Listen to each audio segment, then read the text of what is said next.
antes de a gente começar hoje à noite, eu gostaria que você assistisse um vídeo de uma pessoa muito peculiar, muito única, certo? Moradora de uma cidade lá do Rio Grande do Sul. Vamos dar uma olhada aqui.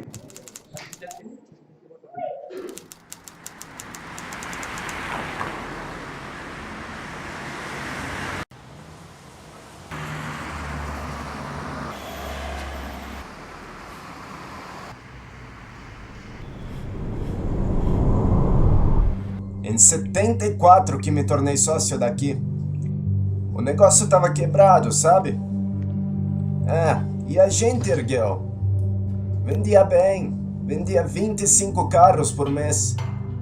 O Fusca era o auto mais vendido. Barato, todo mundo queria. Esse aqui não tinha como vender. Só recebi um, nunca andei. E até hoje é 0 km. Mas em 2001, a Volkswagen resolveu quebrar o contrato. Ordenou que todas as concessionárias com vendas inferiores a 60 carros por mês fossem fechadas. Quando me avisaram, eu levantei da reunião e fui embora. A decisão da fábrica já foi comunicada aos concessionários. Como eu venderia isso aqui em Estrela? A cidade é muito pequena. Seria impossível. Meus filhos eram meus sócios, mas depois disso, não falo mais com eles. Há 6 anos e meio eu perdi minha pequena, a minha esposa, Suzy. Ela me faz muita falta. Você não tem ideia de como é ficar velho e sozinho em casa. Volkswagen 1500 Super Garra. Mas aqui eu sou feliz. Eu varro, limpo, cuido dos meus autos. Eles são meus companheiros. 6:30 da manhã já estou com eles. Tomo meu chimarrão, encontro alguns amigos. Muitas pessoas ligam buscando peças. Você sabe que de vez em quando eu vendo alguma coisa. E domingo também venho para ver se tá tudo no lugar. É um passatempo para mim. Um passatempo. Venho para ficar perto dos meus autos. Eles são meus companheiros, minha motivação. E sigo feliz, tranquilo. Eu vou cuidar desses meus amigos, meus autos queridos, até o dia em que eu encontrar a Suzy de novo.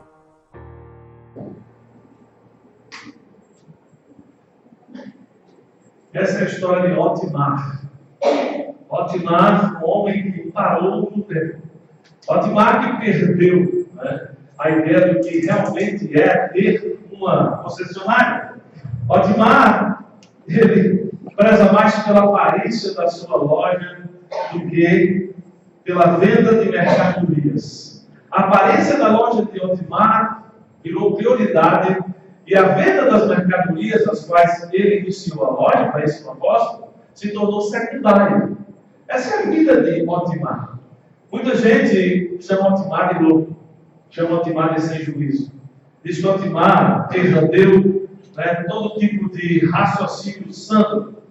Isso pode até parecer loucura, mas você sabe o que acontece hoje com grande frequência no nosso meio de igreja, no nosso meio evangélico. Somos desviados do real propósito da vida cristã.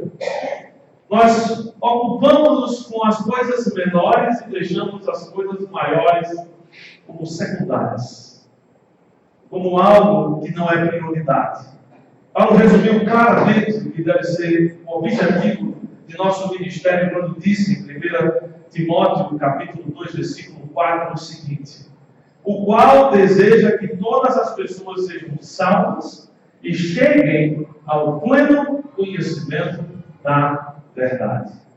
Podemos dizer que o genuíno desejo de Deus é que eu e você estejamos engajados em levar homens e mulheres ao conhecimento de Cristo como Salvador e também que eles venham a crescer através do nosso investimento do conhecimento pleno da verdade. Mas, apesar disso, nós cristãos frequentemente nos importamos muito pouco com o destino eterno das pessoas, e muito menos se eles conhecem a verdade plena. E pena que a gente nem se importa, muitas vezes, com a verdade da nossa própria vida. A gente conhece ela de forma plena. A igreja de Éfeso, aqui em 1 Timóteo, capítulo 1, que é a nossa série tem se concentrado, a nossa série Conte Comigo, e iremos estar hoje abordando os versículos de 3 a 7, e na igreja de Éfeso estava sendo desviada do objetivo da vida cristã por alguns falsos mestres. Eles estavam promovendo o que Paulo chamou de outras doutrinas, ou doutrinas estranhas, ou outras traduções, falsas doutrinas. E isso é doutrinas contrárias ao que Paulo havia ensinado à igreja de Éfeso.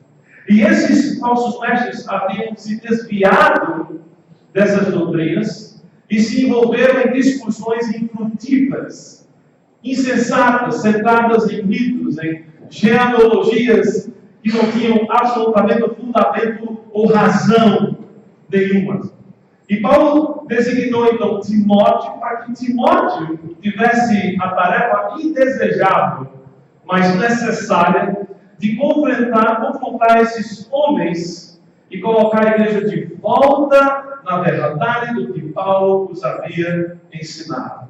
E em 1 Timóteo 1, versículo 3 a 7, Paulo afirma que o objetivo de ensino bíblico é expor a verdade de Deus para as pessoas hoje. Esse é o objetivo do ensino bíblico.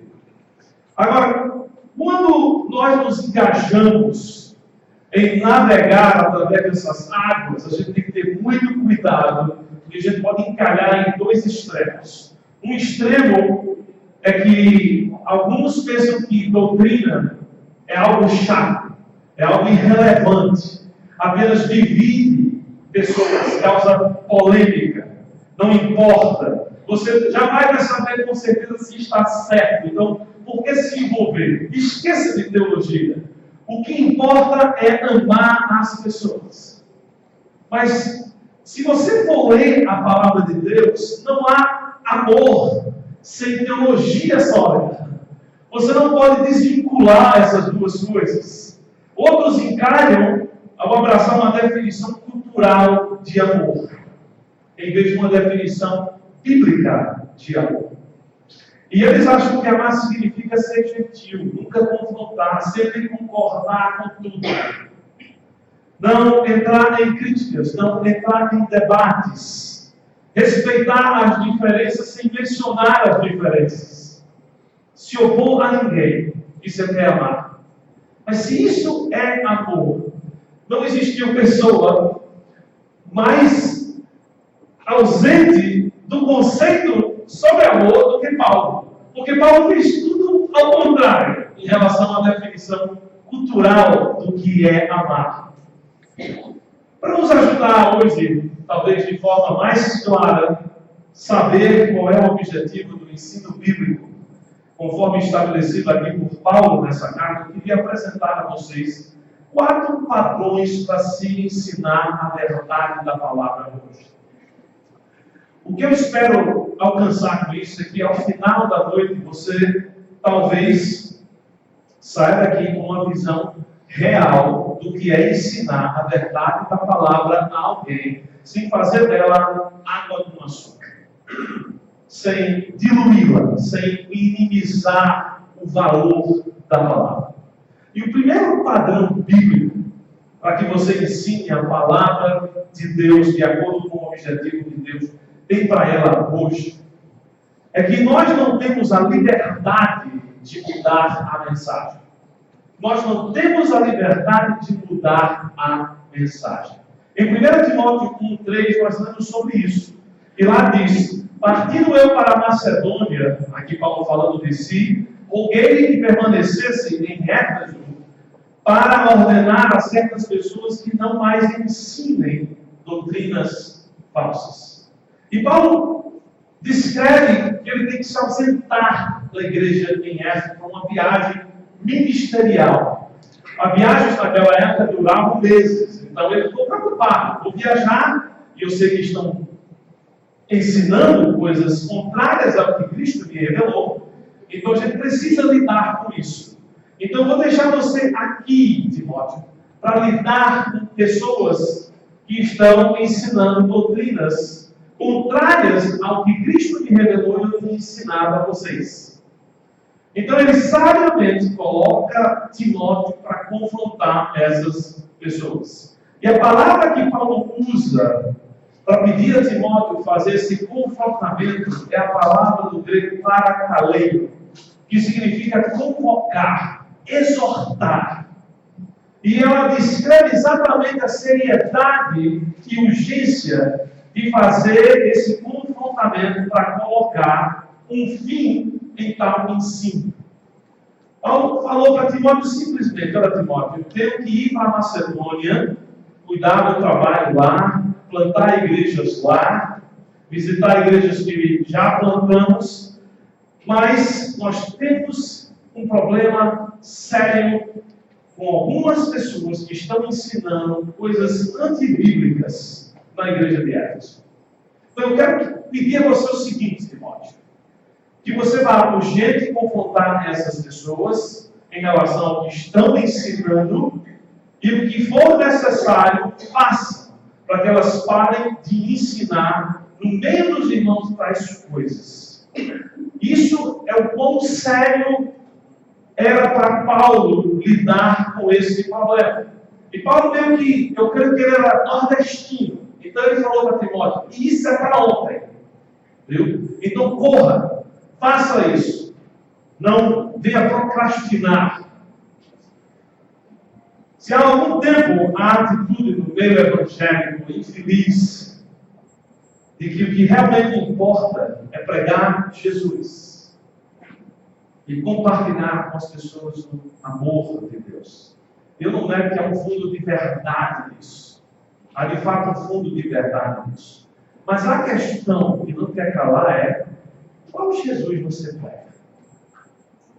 Porque se você for ensinar até o Jesus que Jesus pregou, é um Jesus muito diferente do que Paulo pregou. Vocês não acharam que eu estou inventando coisa? Eu queria que a gente lesse Mateus 5, versículo 20, sobre o que o próprio Jesus disse que era o caminho para a salvação. E lá em Mateus 5, 20 ele diz: pois eu lhes digo que se a justiça de vocês não for muito superior à dos fariseus e mestres da lei, de modo nenhum farão o quê? Entrarão no reino de Deus. Baseado nas palavras de Cristo, se eu não praticasse a lei em seu mais alto nível de prática, eu não teria a menor chance de entrar no reino de Deus, de ser salvo. Mas será que é este o evangelho que é válido para hoje? Eu confesso a vocês que eu tenho razões para crer que esse evangelho pregado por Cristo, apesar de ter sido um evangelho base para os judeus, que dependiam da lei para se justificarem, ele foi substituído pelo evangelho gracioso, do qual foi revelado a Paulo pelo próprio Jesus. Lá em Gálatas, capítulo 1, que foi a nossa série anterior, nós falamos sobre esse evangelho. No versículo 6 diz: admiro-me que vocês estejam abandonando tão rapidamente aqueles que o chamou pela graça de Cristo, para seguirem o quê? O outro evangelho, que na realidade não é evangelho. Se nós quisermos ser bons estudantes e praticantes da palavra de Deus, nós precisamos levar em consideração 2 Timóteo 2,15, que diz: procura-te apresentar-te a Deus como obreiro aprovado, que não se envergonha, mas que maneja bem, divide bem a palavra da verdade. Nós precisamos ser coerentes e admitirmos que o próprio Jesus intensificou o ensino da lei ao invés de enfatizar a graça que havia de ser demonstrada por ele mesmo na cruz durante o seu ministério terreno. Se você ainda tem dificuldade de enxergar isso, eu gostaria de pedir para que você abrisse duas passagens no livro de Mateus. Mateus 23, versículos 2 a 3. Mateus 23, versículos 2 a 3. Depois vamos para Mateus 28, versículo 20. E Jesus, falando aqui a uma multidão e aos seus discípulos, no capítulo 23, versículos 2, diz: os mestres da lei e os fariseus se assentam na cadeira de Moisés. O que significa assentar na cadeira de Moisés? Serem responsáveis pela tarefa de ensinar e de encorajar e de exortar as pessoas dessa época a praticarem, cumprirem a lei revelada a Moisés. Esse significado. Os mestres da lei e os fariseus se assentam na cadeira de Moisés. Obedeçam-lhes e façam tudo o que eles dizem, mas não façam o que eles fazem, pois não praticam o que pregam. Jesus aqui encorajou, exortou seus discípulos e toda a multidão a fazer o que com a lei? Obedecer toda a lei. É o que ele está dizendo aqui. E em Mateus, novamente, capítulo 28 agora, versículo 20, diz algo semelhante. Versículo 20 de Mateus 28 diz: ensinando-os, aqui ele dá uma comissão a esses discípulos judeus para Israel e diz: ensinando-os a obedecer a tudo o que eu lhes ordenei. O que Jesus tinha ordenado eles fazerem? Capítulo 23, versículos 2 a 3 diz: cumprir toda a lei. O evangelho básico que Cristo ensinou ao seu povo judeu foi que eles deveriam cumprir toda a lei. E foi dado a Paulo essa tarefa de receber tal revelação e repassar para todos nós a completa verdade sobre a graça de Deus para nós hoje. Jesus o mesmo, o próprio, revelando a ele que havia uma mudança que tinha sido inserida em seu plano redentor. O próprio Jesus. E Timóteo sabia disso, porque ele pastoreava a igreja de Éfeso, e na carta aos Efésios, não sei se você nota, a carta dos Efésios é para quem? Igreja de Éfeso. E lá no capítulo 3, versículo 8, Paulo diz o seguinte: embora eu seja o menor dos menores de todos os santos, foi-me concedida a graça de proclamar aos gentios as insondáveis riquezas de Cristo. É claro aqui para mim que o primeiro padrão de se praticar o objetivo do ensino bíblico é saber qual é o ensino bíblico a ser ensinado hoje. Para que eu não venha me confundir e não confundir a outros. O segundo padrão bíblico para que você ensine a palavra de Deus de acordo com o objetivo que Deus tem para ela hoje, é que além de você não ter a liberdade de mudar a mensagem que é para hoje, nós temos a responsabilidade de alertar pessoas sobre essa verdade. Paulo, no versículo 4, ele detalha a Timóteo do que as pessoas devem ser alertadas.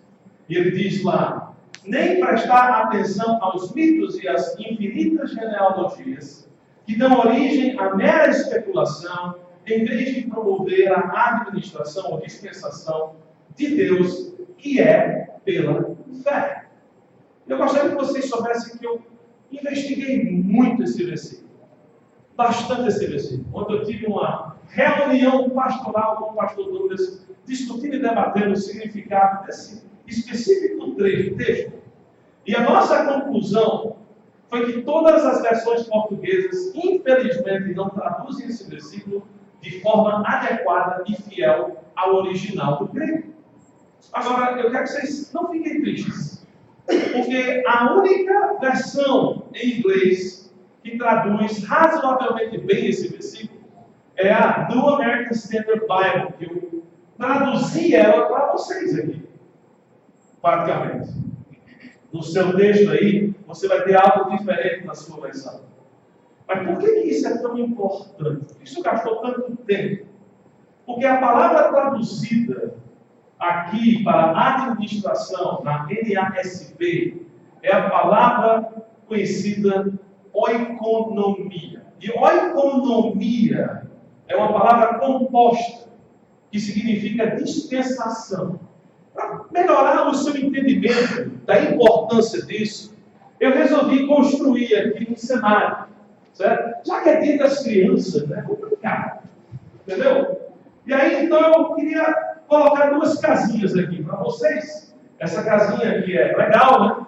Essa casinha daqui parece mais uma múmia. Alguém estava perguntando se aqui é uma múmia. É um fantasma que ele usa hoje. Isso aqui é uma outra casinha. Eu quero que vocês entendam aqui que nós estamos com duas casinhas. Oikonomia é uma palavra composta de duas palavras. Uma é oikos e a outra é nomos. Oikos significa casa, família, lar, certo? Grupo. Enquanto nomos significa regras, princípios, verdades, conceitos. E o que nós temos aqui são duas casas distintas. Então, quando você coloca essas duas casas de maneira distintas, o que você vai notar é que uma dispensação, se você for ler de forma organizada agora, significa regras de uma casa. Então, aqui nós temos essa primeira casa, que eu vou colar aqui, certo? Eu pratiquei isso bastante, certo? Você sabe quantas vezes eu pratiquei? Agora. E nós temos uma outra casa aqui, que tem suas regras também específicas.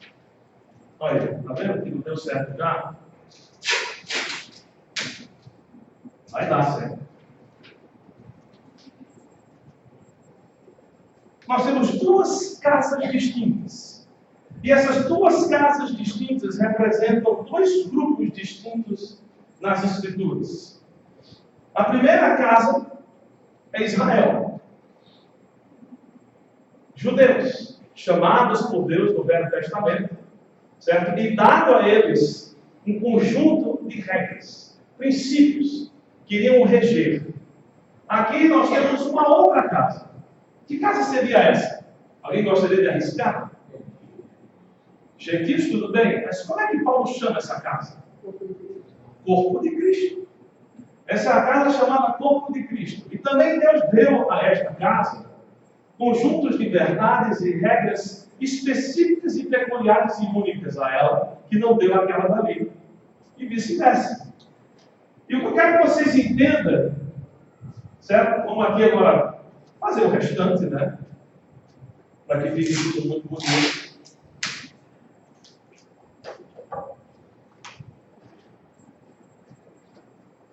Eu acabei de fazer algumas coisas aqui que eu acho que eu misturei os papéis.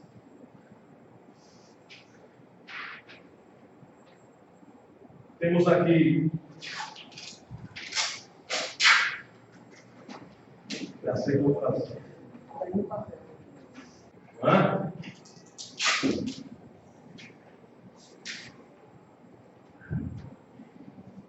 Quais eram as regras? Como é que eram chamadas as regras dessa casa aqui? Alguém? Você tem os 10 mandamentos, né? Mas não era só exclusivamente os 10 mandamentos. Quem esteve aqui no nossa aula, né, de Bíblia, né, viram que quantos eram no total as leis dadas a 600 e quantas? 613, 631, né? Você invertiu o 13, né, em 3, certo?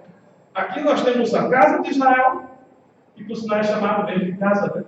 No Velho Testamento, muitas vezes, certo? E aqui temos o corpo de Cristo. E aí você vai notar, você vai ter princípios peculiares que regem essas duas casas.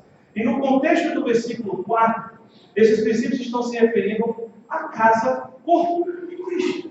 Os princípios que regem esta casa. Que não é mais os mesmos princípios que regem essa casa. Os princípios que regiam essa casa aqui, para alguém que gostaria de estar salvo, era que você tem que cumprir todo o quê? Tudo bem. Vocês leram. O próprio Jesus disseram quais eram esses princípios. Já o princípio de alguém que gostaria de ser salvo, experimentar a justificação diante de Deus nessa casa aqui, e também ser santificado, qual é? No versículo 4 ele diz qual é. Ele diz lá que, em essência, o que nós temos que abandonar aqui é a ideia de promover regras e verdades que não são válidas em relação à atual dispensação da graça, a atual oikonomia da graça. E a oikonomia da graça, a regra que rege este corpo, é a regra de que cada homem e cada mulher pode ser livre, sem ter que vir o acesso de ninguém, que é uma realidade dessa casa aqui, pode crer em Cristo e na obra dele do Calvário, e instantaneamente ser justificado, ser aceito diante do Pai, ser amado por Ele, ser selado nessa casa e eternamente pertencer a Jesus. Através de um único ato, que é esse, um ato de fé. E é por isso que ele diz aqui, certo? Que nada dessas coisas de mitos e infinitas genealogias dão origem só apenas à especulação e não promovem a administração, a dispensação de Deus, que é pelo quê? Pela fé. A regra básica hoje de se ter um relacionamento com Deus é fé. Confiança nele.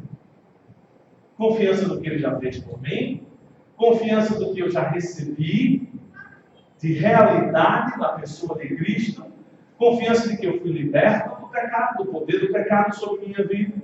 Agora eu sou um vencedor, que eu agora fui liberto para viver uma realidade completamente nova, e não tem jeito de eu sair daqui e ir para aqui mais. Essa é a realidade desse texto aqui.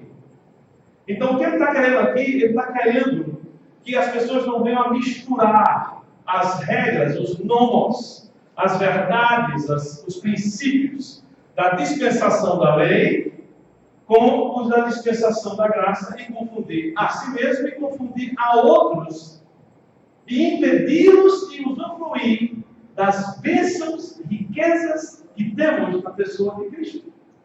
É isso que ele está falando aqui. E o pior que pode acontecer é você insistir, estando aqui, de querer viver aqui e compartilhar isso aqui com outros. Porque apesar de você estar livre, amado, novo, você está vivendo ainda como preso, velho, e ainda estimulando outros a fazerem o mesmo. Por isso que dá a importância grave de Paulo alertar a Timóteo a combater tal prática na igreja em Éfeso, através desses líderes que estavam tentando poluir isso com isso. Não vamos voltar para lá. E o primeiro alerta que ele dá é para a gente não se ocupar com os mitos, que se refere a qualquer inverdade relacionada à graça mediante a fé. Mito, a palavra mito aqui significa falsidade, ou inverdade. Não quer dizer mito no sentido de, Bolsonaro mito, não tem nada a ver aqui, certo? É uma inverdade. Então, tudo que é inverdade em relação a essa realidade é um mito. E ele diz, combatam esses mitos. E ele diz, é ensinar que algo que você possa contribuir no seu perdão, para a sua santificação. Isso é mito. Não tem nada que eu possa contribuir para a minha salvação e santificação. A única coisa que eu tenho que fazer é crer. Crer e viver todo dia confiando que a obra está feita. Amém. A única coisa. Eu não preciso estar ressuscitando leizinha aqui para tentar fazer o que já foi feito em mim pela obra de Cristo na cruz. E nós vamos ver no versículo 7, um pouco mais tarde aqui, que é exatamente o velho problema do legalismo que estava mais uma vez tentando penetrar dentro de uma igreja que Paulo havia plantado. A primeira foi Gálatas, né? Agora estamos aqui na de Efésios, da mesma maneira. E um outro alerta que ele dá tem a ver com relação às pessoas basearem sua salvação no seu pedigree religioso, em sua genealogia. Era algo muito comum, principalmente dos convertidos judeus, que vieram a entender a graça, quererem continuamente se valerem de que eram figuras superestrelas espirituais, porque pertenciam a uma linhagem santa. Não é? Tanto é que muitas vezes, quando Jesus confrontava os fariseus com suas verdades, eles diziam o quê? Abraão é o nosso pai, nossa linhagem é pura, nossa linhagem é santa. É isso que ele está se referindo aqui em relação às genealogias. Havia muitas pessoas que se valiam ainda dentro dessas igrejas e queriam, como falsos mestres, colocar isso e induzir pessoas a pensarem: olha, tudo bem que você crê em Cristo, mas o que vale mesmo é que você é da tribo de Benjamim, é que você é da tribo de Judá, é que você é da tribo de fulano e tal. E Paulo vem aqui e diz: não, olha, esquece esse negócio. O próprio Paulo confessa que tinha um problema nessa área antes de se converter. Lá em Filipenses, capítulo 3, versículos 5 a 6, ele fala sobre esse problema na vida dele, antes de confessar a Jesus como seu Salvador, antes de depositar a sua exclusiva confiança em Cristo para a sua salvação e santificação. O que ele diz lá? Ele começa a explicar o seu pedigree. Ele diz: circuncidado no 8º dia de vida. O que era isso? Lei. Certo? Pertencente ao povo de Israel, à tribo de Benjamim, verdadeiro hebreu. Você sabe o que é um verdadeiro hebreu? O cara que cumpre zela pela lei. Verdadeiro hebreu. Quanto à lei, fariseu, ou seja, líder, professor dela, mestre dela. Quanto ao zelo, perseguidor do corpo de Cristo. Era o que Paulo. Quanto à justiça que há na lei, irrepreensível. Ou seja, se fosse possível, eu deveria ter me salvado. Mas o que Paulo fala lá em Gálatas? Não é lá que ele fala em Gálatas 3? Que nenhuma carne se justificará através do quê? Da lei. Nenhuma. Absolutamente nenhuma. Eu estava conversando isso com alguém. Eu disse: imagina você chegando diante do juiz e dizendo para ele o seguinte: seu juiz, eu sei que o senhor vai sentenciar meu amigo aqui à cadeia, porque ele está devendo 100 mil reais. Mas eu gostaria de me oferecer para pagar a dívida dele. Então o senhor deixa ele embora, que eu vou pagar a dívida dele. E aí, antes do juiz liberar o amigo do camarada, ele faz uma pesquisa lá no computador do Serasa e descobre que esse camarada que está dizendo que vai pagar a dívida deve 1 milhão de reais. Está vendo a ridicularidade disso? É o que a gente acha. E através disso aqui, a gente vai conseguir justificação e melhoramento da nossa vida. Então, Paulo aqui estava alertando Timóteo a combater o mesmo problema do qual ele mesmo certa vez sofreu. Mas o que é que isso tem a ver comigo, pastor? Vamos lá. Primeiro, por quase 1.400 anos, Deus administrou o seu oikos Israel pela nomos lei mosaica, dada a Moisés. Só que hoje ele nos diz que a sua administração é pela graça mediante a fé, pela obra completa de Cristo. Ou seja, se você tem feito qualquer coisa para ser salvo, por favor, pare agora. E se você tem feito qualquer coisa, o esforço para se santificar, se tornar mais aceitável, melhorar, talvez sair de um pecado na sua vida através de esforço, pare também. Você sabe por quê? Porque se você tem feito qualquer tipo de regra para se relacionar com Deus, você precisa parar, pois essas regras foram criadas por pessoas como você, ou você mesmo, para tentar definir como nós queremos nos relacionar com Deus, do que nós aceitarmos humildemente como Deus quer que nós nos relacionamos com Ele. Essa é a realidade. O princípio vigente para hoje é muito simples. Crer no Senhor Jesus para ganhar como presente o seu perdão, a sua vida. E a partir do dia que você fizer isso, cada momento confie no Senhor para o seu dia a dia. Esse é o princípio para você e para mim hoje. Esse é o nomos para você que está aqui. Isso é graça, mediante a fé, confiança no amor de Deus demonstrado na pessoa de Cristo. E não me interessa se você nasceu numa piscina batismal, se você já era um líder de ministério feminino, masculino, na sua denominação, pastor, missionário, bispo, patriarca, seja lá qual for o seu título. Eu quero que você entenda o seguinte: a sua família pode ter criado você na igreja, e nada disso salva você ou santifica você. Eu já falei isso aqui uma vez, vou falar de novo. Você está vendo aquele carro ali que eu vendi a pastor Lucas, está esperando ele tirar a carteira dele? Já está aqui quase um mês, certo? Eu estou deixando ele ali parado, porque assim perto da igreja, ele está aqui todo dia aqui na igreja, né? Ele está se santificando.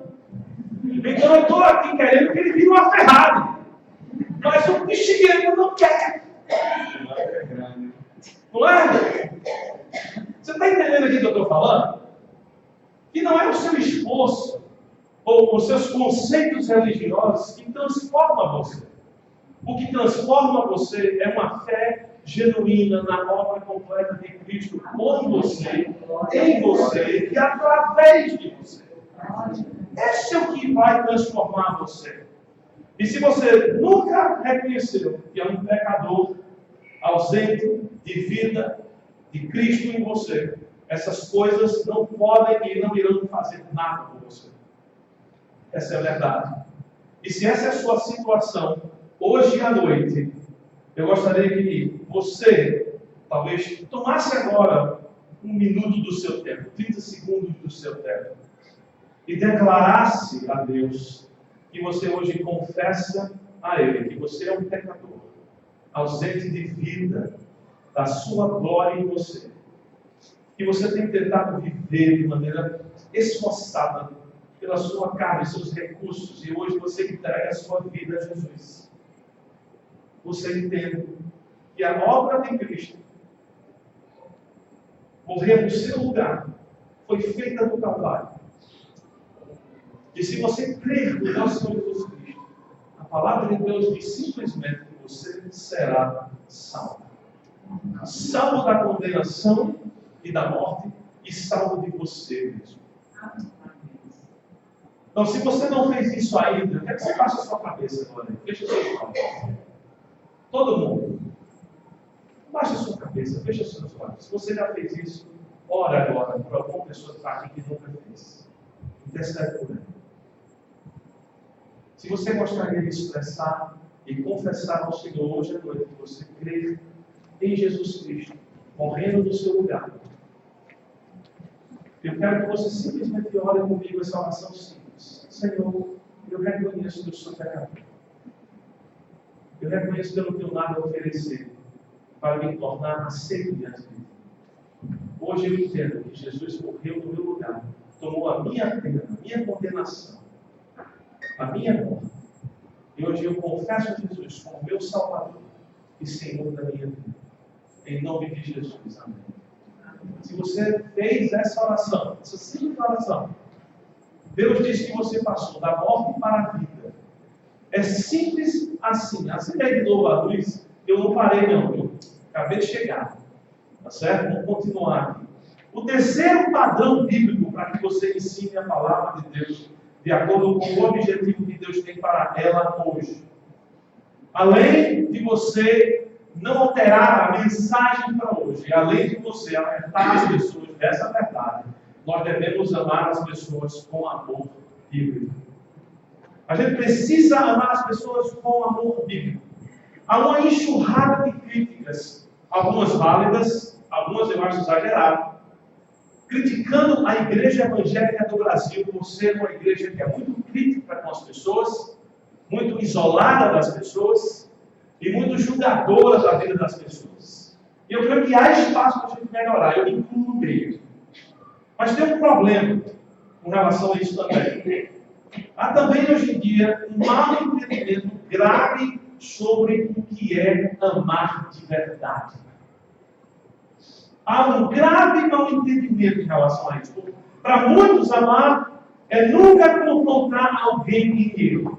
Isso é que é amar. Mas vamos ver o que Paulo diz sobre isso no versículo 5. Olha lá comigo em 1 Timóteo 1, versículo 5. O objetivo desta instrução, Timóteo, desse confrontamento que você vai fazer, certo? Dessa ademoestação, dessa exortação que você vai fazer com esses mestres, supostos mestres da lei, é o amor que procede de um coração puro, de uma boa consciência e de uma fé, o que, gente? Sincera. E Paulo afirma aqui que corrigir alguém, confrontar alguém com a verdade, é o quê? É amar de fato uma pessoa. Essa é a verdade. Ele vai além e define para nós como fazer tal confrontação em amor, nos dando 3 qualidades de alguém que ama de verdade os outros. Vamos dar uma olhada aqui na primeira qualidade que ele cita no versículo. E a primeira qualidade de quem quer amar alguém de verdade é que o amor bíblico vem de um coração puro. O amor bíblico vem de um coração puro.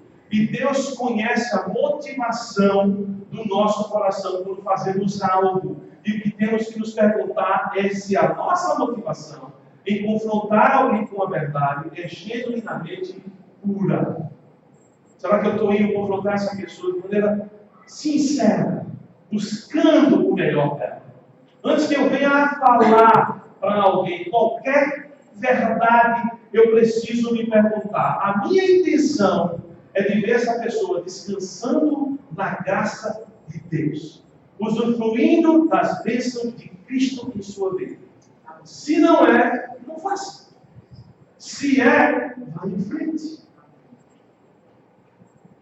Segunda qualidade desse amor, além de ser puro de coração, o amor bíblico vem de uma boa consciência, segundo Paulo aqui. E a palavra usada para adjetivar o tipo de consciência que devemos ter é a nossa amiga palavra ágatos. Todos aqui estão lembrados da palavra ágatos. Vamos ver se a gente tem alguns pontos estudados aqui. Nenhum? Vocês estão lembrando quando a gente investigou Gálatas 6,6, que diz: o que está sendo instruído na palavra a partir de todas as coisas boas. A palavra aqui é ágatos. E a gente viu que ágatos tem 5 elementos. 5 elementos. E quais são esses 5 elementos que constituem algo bom? Ser fértil, ser útil, alegre e positivo, excelente e íntegro. E uma boa consciência quando se está confrontando alguém com a verdade em amor, busca tornar o outro fértil, útil, alegre e positivo, excelente e íntegro.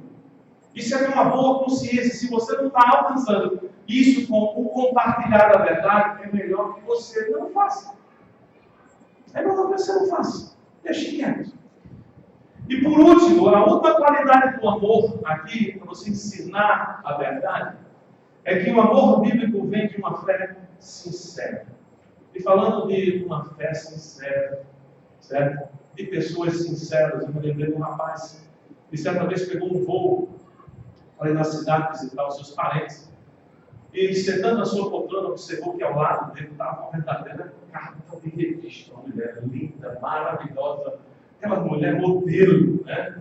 assim, extremamente. Ele é um cara muito engraçado, disse, eu vou conquistar essa mulher porque eu vou humor. Eu não sou um cara muito bonito, eu vou dar uma piada que ela acha uma graça. E aí ele chegou para ela e falou assim, olha só, eu tenho uma pergunta para você. Ela disse, não, aonde você comprou essa passagem? Né? Você não pagou a taxa? Né? Não sabia que você poderia pagar uma taxa extra para sentar com homens bonitos?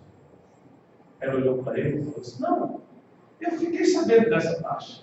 É porque hoje eu estou sem dinheiro.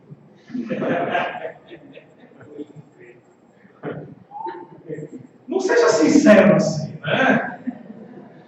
Agora, a palavra usada aqui para sincero, aqui nesse nosso versículo, é adipócritos. E adipócritos significa ser hipócrita, falso. Não seja falso. Não tenha uma fé falsa. Mas como é que eu posso ter certeza que eu estou tendo uma fé falsa? É fácil. Você saber que você está tendo uma fé falsa. É quando você fala a verdade e espera que a pessoa não aceite, para que ela se esborrache. Você já fez isso? Eu confesso a vocês que eu já fiz isso algumas vezes. Eu vou dar um conselho, mas eu realmente não queria que esse cara aceitasse. Eu não queria que ele pagasse. Isso é uma fé falsa. Houve um homem de fé muito sincera na Bíblia, chamado Jonas. Ele ganhou até um livro com 4 capítulos. Eu digo que ele foi um homem de fé sincera, porque ele foi um profeta de Deus. E quando Deus chamou ele, certo? Ele correu. Você sabe que ele correu? Ele disse no final do livro. Ele disse, Deus, olha, eu corri porque eu sabia como o Senhor era. Eu sei que o Senhor é misericordioso e gracioso. E que se eu fosse lá falar para aqueles miseráveis de Nínive, certo? Eles iam se arrepender, o Senhor ia escutar, ia ser gracioso e perdoá-los. Eu não queria, eu queria ver eles indo tudo para o inferno. Pelo menos o cara era sincero. Ele tinha uma fé sincera. Colocaram no lugar errado, mas tinha uma fé sincera. Então, isso é o que é ter uma fé sincera. E antes que você possa sair por aí falando da verdade do Evangelho da Graça a alguém, se pergunte, será que eu realmente quero que essa pessoa chegue ao pleno conhecimento da verdade? Ou será que eu preferiria que ela rejeitasse, porque eu tenho alguém para criticar? Não é? Você nunca fez isso. Não? Você nunca fez isso? Vai sair para evangelizar e mal, poxa, ninguém quer nada com Jesus. Né? Isso. Não acredito. Que coisa terrível. É um bando de carnal. Para que você sabe disso? Isso não é fé sincera. Fé sincera é crer que Jesus é gracioso. E que eu quero melhor para todos quem eu vou falar. Eu quero salvação. Eu quero vida na vida desse bebê. Eu quero restauração na família dele. Eu quero transformação na vida dele. É isso que eu quero. Então lembre-se, amar biblicamente inclui confrontar alguém com um coração puro, com uma boa consciência e com fé sincera.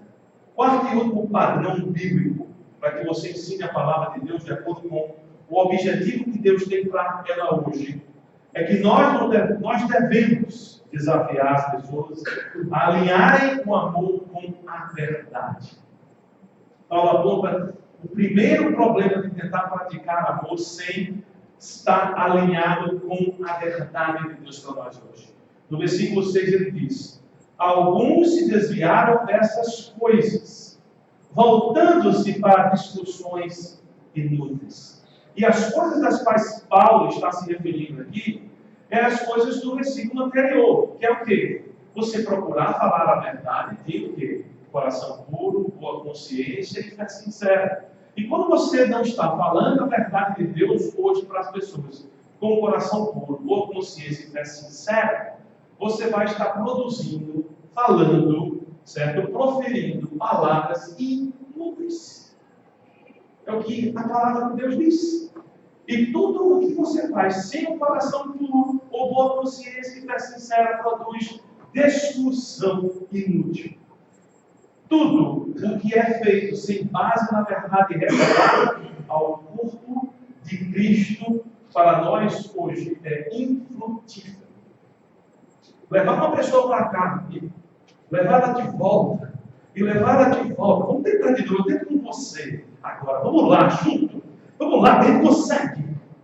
É infrutífero. É perda de tempo.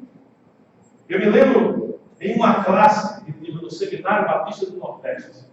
Justiça seja feita, não foi no Batista do Norte, viu? Batista do Norte é lá no centro de Recife, da Convenção Brasileira, né? O Batista, essa foi no Seminário Batista do Nordeste. O pessoal até mudou de nome, lá em Tigipió. Eu tinha um professor que gostava de debate e de controvérsia. E um belo dia ele inseriu na sua classe de teologia sistemática um grande tema de profundidade e de relevância altíssima para todos nós que estávamos nos preparando para ir para o ministério. Afinal de contas, se não saber disso, você não vai conseguir ter um ministério sucedido. E o debate era o seguinte: nós iremos usar o banheiro com nossos corpos ressurretos ou não? Esse foi o debate. Metade da classe, com o professor, estava dizendo que nós iríamos fazer número 1 e número 2, nossos corpos ressurretos, porque Jesus, quando ressurgiu, comeu. E a comida tem que ir para algum lugar, não é? Depois. Já a outra metade dizia que não, porque nossos corpos eram celestiais e não tinham funções físicas. E eu estava no meio da discussão. Eu não estava nem um lado nem do outro. Eu estava, eu e Jesus conversando. E dizendo: quanta besteira, Senhor. Quanta perda de tempo num negócio tão inútil. E isso é um ótimo exemplo sobre se ter uma boa consciência antes de entrar em debate bíblico. O que é de edificação que se produz? O que é de crescimento que isso nos levou? Absolutamente nada. Só deu material de ilustração. Pelo menos isso, né? Já usei só 3 vezes isso aqui, por sinal. E todas as vezes em que estivermos ensinando a palavra a alguém, devemos nos perguntar se o que estamos ensinando produzirá vida ou não, ou apenas palavras inúteis. Ele tem que se perguntar. O segundo problema em tentar praticar amor sem estar alinhado com a verdade para nós hoje é observado no versículo 7 aqui da nossa passagem. E lá diz: querendo ser mestres da lei, querendo, desejando, não é? Tentando, é o que Paulo está falando aqui. Essa é a ideia do querendo aqui. Quando não cumpre, é a mesma coisa, eu querer ser Neymar. Estou tentando ser Neymar. Vou conseguir? Talvez, mas controvérsia, né? Na realidade, talvez, né? Você aprende, mas fora isso, no campo de futebol, jamais. E aqui a ideia que ele está falando aqui: querendo ser mestres da lei, quando não compreendem nem o que dizem, nem as coisas acerca das quais fazem afirmações tão categóricas. Semana passada eu falei sobre isso e vou mencionar aqui de novo. O que mais se tem hoje são pessoas que acham que são muito conhecedores da palavra de Deus, mas que na verdade têm um conhecimento muito limitado da verdade e muitas vezes até um entendimento errado sobre certas verdades para nós hoje. E o tema aqui, mestre da lei, nos dá uma indicação do que Paulo e Timóteo estavam lidando aqui. O que eles estavam lidando aqui era um problema de novo com judaizantes. Vocês lembram dos judaizantes de Gálatas? Pessoas que queriam crer em Cristo, mas não ter a lei. E impor sobre as pessoas, sobre os gentios, que não tinham crescido e nascido judeus, que fossem circuncidados, né, que mantessem várias regras e rituais e cerimoniais da lei mosaica. Mas não só isso, também o tipo 2 de judaizantes. Se você realmente quer agradar a Deus, você tem que manter a lei. Se você quer um benefício de Deus, você tem que manter a lei. Se você fizer assim, assim, assado, Deus vai te dar isso aqui. Soa parecido com alguma coisa hoje em dia? Não, vocês nunca escutaram isso no programa de televisão desses por aí, né? Se você der assim, assim, assado, Deus vai dar assim, assim, assado. E é exatamente esse problema que ele estava lidando aqui nessa igreja de novo. Pessoas que queriam impor sobre gentios a necessidade de praticar a lei, tanto para a salvação como para a santificação. E aqui nós encontramos mais uma vez o problema do legalismo, a epidemia do legalismo. E o que eu tenho notado é que a maioria dos cristãos com quem eu converso vai concordar comigo que nós não devemos usar mais a lei para hoje, para a salvação nem para a santificação. Mas uma coisa interessante é que eles não percebem o quanto eles incorporam lei para a salvação e para a santificação das suas próprias vidas, mesmo proferindo com tanta convicção. Lei não salva, lei não santifica. Mas deixa eu só dar dois exemplos para você. Primeiro exemplo. Há muitos cristãos que creem que você, de fato, para vir a obter salvação, tem que crer na pessoa de Jesus Cristo e no seu sacrifício na cruz. Que é pela graça que você é salvo mediante a fé. E não vem de você, é dom de Deus para que ninguém se glorie. Citam Efésios 2, versículo 8 e 9, de boca cheia. Mas depois disso, agora olha, você agora tem que fazer isso aqui. Você vai perder essa salvação. Mas peraí, se é por graça, como é que manter é por obra e lei? Sacaram aí? O outro grupo, né, são pessoas que, por exemplo, estão aqui e têm uma má compreensão da graça de Deus para o corpo de Cristo. Porque lá diz o seguinte: já que Deus me aceita, Ele me ama incondicionalmente, eu agora sou uma borboleta livre. Você não me julga, viu? Você não me corrige. Você não me tem o que fazer. O que é isso? É a lei do não me corrige. É. Exatamente. Porque a palavra de Deus diz o quê?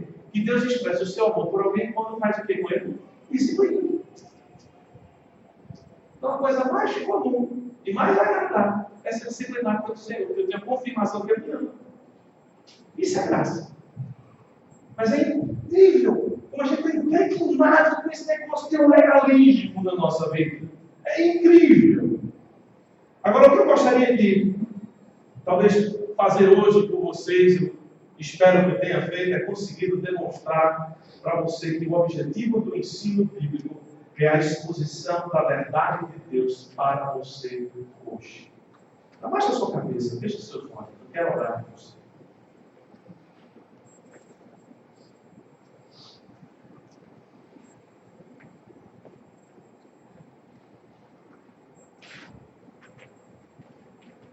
Se você deseja praticar esse objetivo de ensinar a verdade de Deus para você hoje, você vai precisar fazer certas avaliações na sua vida. A primeira delas é talvez se perguntar se você tem aceitado a mensagem de Deus para você hoje. Você tem estado aberto à verdade do Evangelho da graça de Deus revelado ao apóstolo Paulo. Talvez uma outra avaliação que você precisa fazer é se você clama conhecer e aceitar a verdade do Evangelho da graça já. Você tem tomado, então, a iniciativa de compartilhar esse conjunto de verdades com as pessoas, sejam elas cristãs, sejam elas não cristãs. Terceiro, você tem feito isso com amor bíblico, fazendo com o coração puro, que deseja realmente o crescimento espiritual das pessoas, com boa consciência, buscando sempre se tornar essas pessoas férteis, úteis, alegres, excelentes e íntegras na obra do Senhor. Será que você tem feito isso com fé sincera? Você tem batalhado para que eles cheguem de fato ao pleno conhecimento da verdade para o corpo de Cristo hoje? E a última avaliação que eu gostaria de sugerir a você: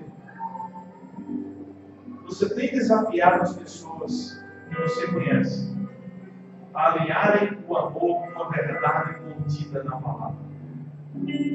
A melhor maneira de você fazer isso é buscar em sua própria vida alinhar o amor com a verdade. Isso é sério, gente. E é por isso que Paulo encarregou Timóteo com esses padrões, e hoje Deus nos encarrega com os mesmos padrões, para que venhamos expor a sua verdade, não diluída ou misturada para uma sociedade e uma igreja confusa, que precisa da verdade e do amor do Senhor. Pai eterno e precioso Deus, nós te agradecemos hoje à noite pela oportunidade que nos dá de ouvir a tua palavra, de investigar, ó Deus, e ver a tua vontade para cada um de nós hoje.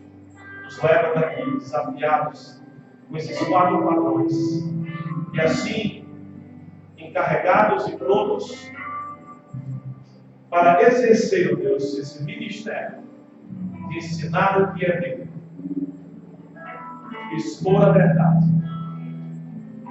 revelar a nós hoje. Nós oramos no precioso nome de Jesus. Amém.